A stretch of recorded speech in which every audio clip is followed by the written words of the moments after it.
Time of the 2A state championship game between Grandview Prep and Cavalry Christian. The Lions looking for their first state title in school history, up by 3 at the halfway mark of this state championship game. Zach Aldridge here with Will White. And Coach, when you look at this game, kind of surprising a little bit with the way that it started.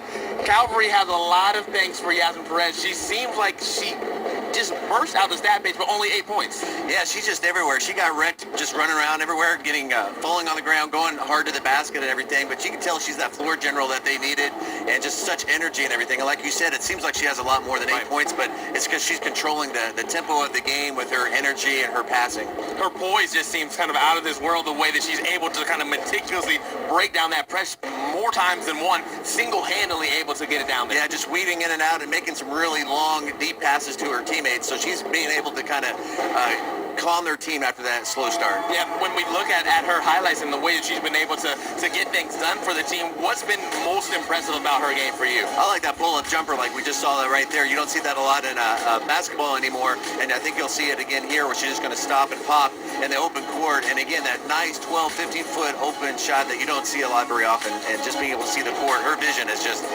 been one of the best I've seen this week. Yeah, no, we featured Yasmin in the open, and we talked about her earlier, her coming back from that ACL injury. A girl who's really able to do a lot of things for the team.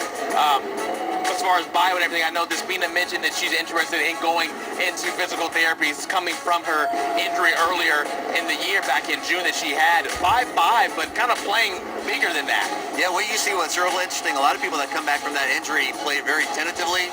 You know, they're kind of like afraid of getting hurt again, and she's completely the opposite. Man, she's flying almost, taking people out on the sidelines, going in hard, picking herself up, and I just love watching that kind of spirit and that kind of player. It's been a tremendous half for her.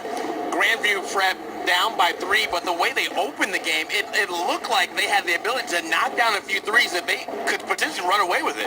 Yeah, those open threes, getting that lead there. Give Coach Perez credit. He called a timeout. Right after that timeout, his team answered right away, went right down the court, scored a layup, and then made a run of their own, so much so that Coach Clark from Grandview Prep had to call their own timeout. Right, Sarah Radaba, the leading